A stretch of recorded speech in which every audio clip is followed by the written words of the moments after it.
1.5 Teachers and staff have a formal way to provide input regarding the optimal functioning of the school. As a team, in looking at the data, this is an area of growth with our stakeholders. Our students were actually, their mean was above, and staff and parents were a mean of indicating either neutral position or a balanced response of agreement and disagreement with an indicator. For the students, they felt that the school leader collected information from teachers about their opinions. They were at a 3.9. With the staff, this is an area of growth, and this is something that the leader would like to work on to help get more feedback from the staff on the optimal functioning of the school. One way that the principal worked on getting information back from the staff was sending out a survey asking teachers to list their top 3 choices at which grade level they would like to teach for the 23-24 school year. This allowed teachers some autonomy into which grade level they would like to teach for the following school year. Not only were they asked about which grade level they would like to teach, they were also asked the question of what is something that you feel you do well and could teach others, and what is something you would like to learn more about. Those 2 questions were also used to identify who could help with the teaching of professional development and what professional development teachers would need for the 23-24 school year.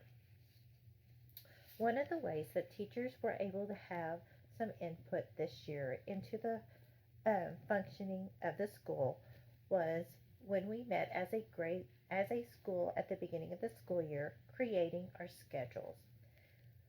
One of the positions were we did not want to overlap a bunch of grades on our small playground. So grade levels worked together to create structure when their structured recess time was, and they created it and placed it on their schedules. Next, grade level team also had input into when they would utilize their Tier 2 time, which is pause, providing academics with support. This is their Tier 2 part of the day.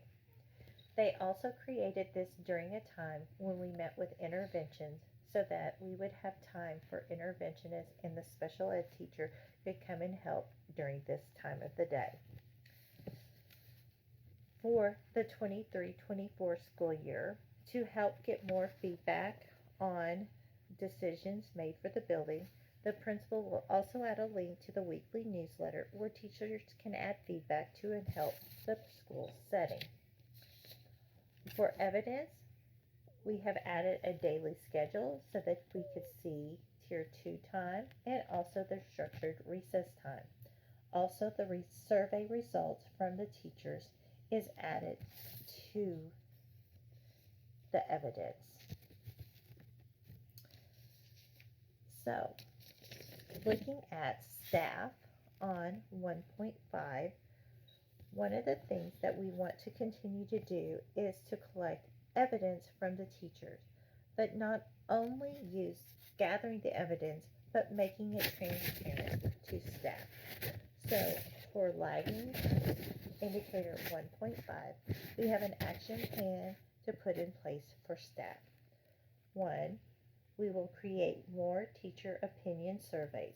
Things such as, for the fall, we will start with ways to celebrate teachers, more input on master scheduling, and even input on money. This year we will be creating a Title I budget committee to help with the decision making of how to spend our Title I budget.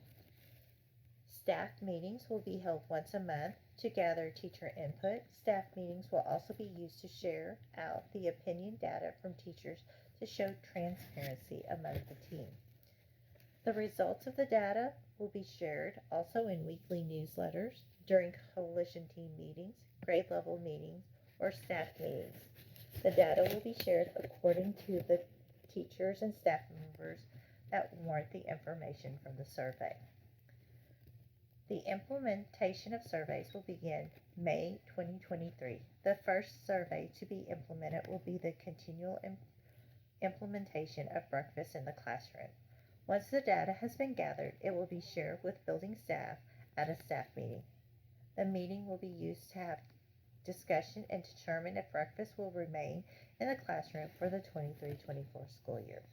The Guiding Coalition will continue to develop teacher opinion surveys throughout the school year, with data being transparent to all staff members. Also, when looking at our parent data, the parents were neutral when it came to understanding if teachers had input. The leader of my child's school asked teachers for their opinion about how the school should function. This was at 3.4. Parents were very neutral in understanding if teachers had a say. So we have also put together an action plan for parents.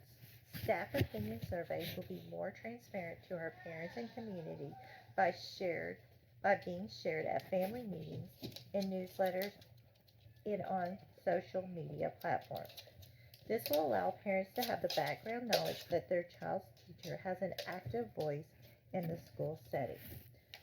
We will continue to work on this and gather data to ensure that we are doing opinion surveys and being transparent in the distribution of the information collected from these surveys.